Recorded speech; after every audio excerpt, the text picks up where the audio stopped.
ప్రతి అక్షరం ప్రజల పక్షం.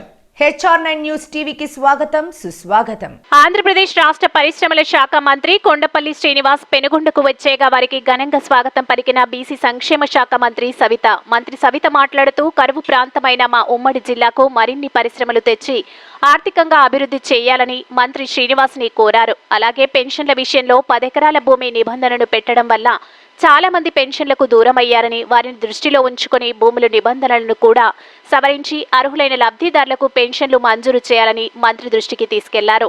దీనికి మంత్రి శ్రీనివాస్ స్పందిస్తూ నియోజకవర్గ పరిస్థితులను ముఖ్యమంత్రి నారా చంద్రబాబు నాయుడు దృష్టికి తీసుకెళ్తానన్నారు. అలాగే ఇక్కడ అన్ని శాఖల ఆఫీసులను సంప్రదించి ఎక్కడెక్కడ పరిశ్రమలు స్థాపిస్తే బాగుంటుందని, తద్వారా అభివృద్ధికి బాటలు వేస్తామని హామీ ఇచ్చారు. కార్యక్రమానికి సత్యసాయి జిల్లా తెలుగుదేశం పార్టీ అధ్యక్షుడు కొల్లకుంట అంజనప్ప, కురబ సంఘం అధ్యక్షుడు సామకోటి ఆదినారాయణ, రొద్దం మండల కన్వీనర్ నరహరి, పెనుగొండ మండల కన్వీనర్ సిద్ధయ్య, సీనియర్ నాయకులు మాధవనాయుడు, నారాయణస్వామి, నియోజకవర్గంలోని తెలుగుదేశం పార్టీ నాయకులంతా హాజరయ్యారు. భవిష్యత్తులో మీరు జాగ్రత్తగా వెళ్లాల్సిన అవసరం ఉంది.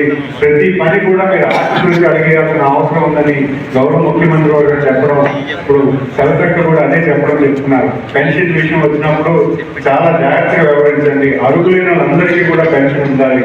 ఈరోజు రాష్ట్ర ఆర్థిక పరిస్థితి ఎంత దారుణం అయిపోయిందంటే కొన్ని కుటుంబాలకైతే ఈ పెన్షన్ చాలా అవసరమైన పెన్షన్.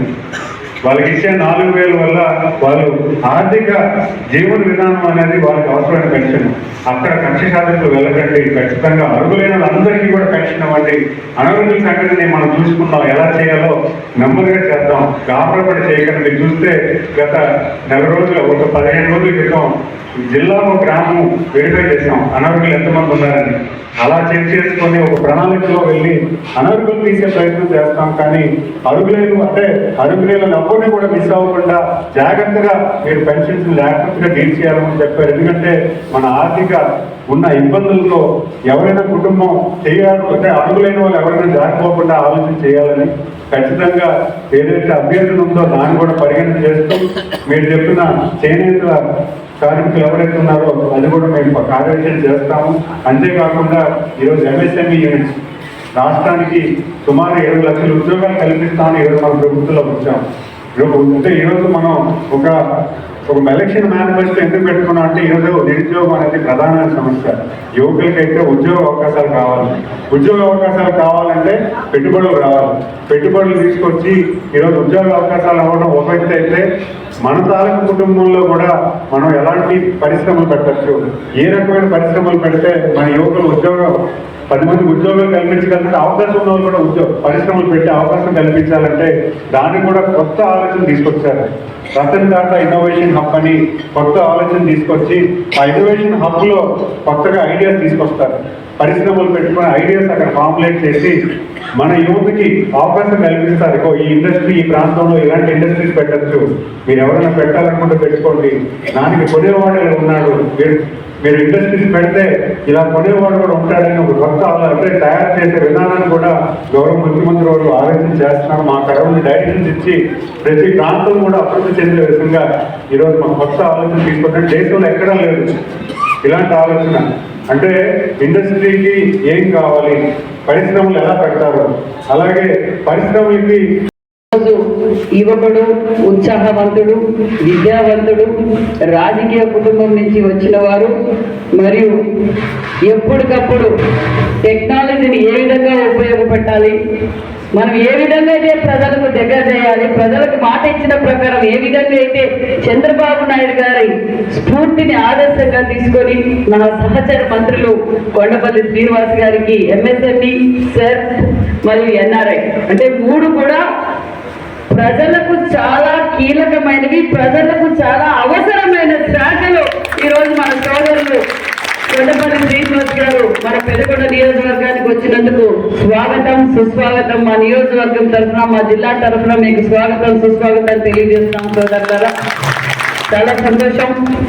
వీరి కుటుంబం తరతరాల నుంచి ఎంపీలు, ఎంపీపీలు, సర్పంచులు, ఎమ్మెల్యేలుగా కొన్ని 40-45 సంవత్సరాలుగా ఒక రాజకీయ కుటుంబంలో ఉండి ఎంతో విద్యావంతుడు, ఈ రోజు ప్రజలకు సేవ చేయాలి. ముఖ్యమంత్రి గారు ఈ రాష్ట్రానికి గత 5 సంవత్సరాల్లో ఏం జరిగిందో తెలుసుకొని అన్నీ వదులుకొని పార్టీ కోసం ముందుండి యువకుడు మొదటిసారి ఎమ్మెల్యే అయ్యారు, మరి మొదటిసారి నాతో పాటు మంత్రి కూడా.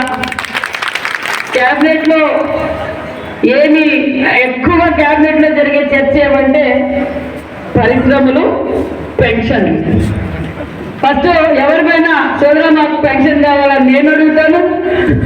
క్యాబినెట్ లో ఉండే వాళ్ళందరూ సోదరా నువ్వు ఆ పెన్షన్లు మీకే, లేకపోతే మేము కాన్స్టిట్యున్సీలోకి వెళ్ళలేము, ఎందుకంటే ఇంకా వైసీపీ వాళ్ళు దొంగ పెన్షన్లు తీసుకుంటున్నారు, మరి ఆ పెన్షన్లు తీయకపోతే మేము వెళ్ళలేము అంటే, అక్క ఖచ్చితంగా చేద్దాం. ముఖ్యమంత్రి గారి సూచనలు, డిపార్ట్మెంట్ సూచనలు తీసుకొని వాళ్ళు చేసినట్లు మనం చేయకూడదు. దానికి ఒక పద్ధతి ఉంది, దాని పద్ధతి ప్రకారం చేద్దాం. అంటే పద్ధతికి, డిసిప్లైన్కి మారు పేరే మన ఎన్డీఏ పార్టీ, మన ముఖ్యమంత్రి చంద్రబాబు నాయుడు గారు. సోదరా మేము తెలియజేసేది ఒకటే, ఈ రాయలసీమ ప్రాంతంలో ఫ్యాక్షన్ ఎక్కువ, కక్ష సాధింపు చర్యలు ఎక్కువ. అంటే మేము మాట చెప్తే మాట మీద ఉంటాం, మాట మీద నిలబడతాం. గత 5 సంవత్సరాలు ఏం జరిగిందంటే నిజంగానే మేము కోర్టుకు కూడా వెళ్ళాం. అర్హులైన పెన్షన్లు తీసేస్తే మేము కోర్టుకు పోయినా కూడా, కోర్టుకు నుంచి వచ్చినా కూడా పెన్షన్లు ఇవ్వలేదు. అలాంటి బాధలో ఉన్నారు. ఖచ్చితంగా మనం ఎన్డీఏ ప్రభుత్వం, మన ముఖ్యమంత్రి చంద్రబాబు నాయుడు గారు మంచి పరిపాలన అని చెప్పడానికి 5 సంవత్సరాల్లో నిరూపించుకున్న ముఖ్యమంత్రి మన చంద్రబాబు నాయుడు గారు అన్న విషయాన్ని కూడా మీకు తెలియజేస్తున్నాం. మరి మనకి ఈరోజు 4,000 పెన్షన్ వస్తూ ఉంది. 1వ తారీఖు ఆదివారం వస్తే 31వ తారీఖే వస్తుందంటే ఆ ఘనత ముఖ్యమంత్రి గారిది, మన సోదరులు మరి కొండపల్లి శ్రీనివాస్ గారిది, పాయావోలు కేశవ్ గారిది. ఎందుకంటే నిరంతరం ఈ రోజు 1వ తారీఖు అంటే ఈ రోజు నుంచి కూడా వాళ్ళు, ఎందుకంటే రాష్ట్రం అప్పుల్లో ఉంది తెలుసు. గత 5 సంవత్సరాలు దోచుకోవడం, దాచుకోవడమే జరిగిందే తప్ప అభివృద్ధి ఏమీ లేదు. ఏ డిపార్ట్మెంట్ తీసినా తోడుతా అంటే వస్తున్నాయి అప్పుల లిస్టులు. ఆల్రెడీ మన ముఖ్యమంత్రి గారు కూడా శ్వేతపత్రాలు రిలీజ్ చేశారు. మరి ఈరోజు మనం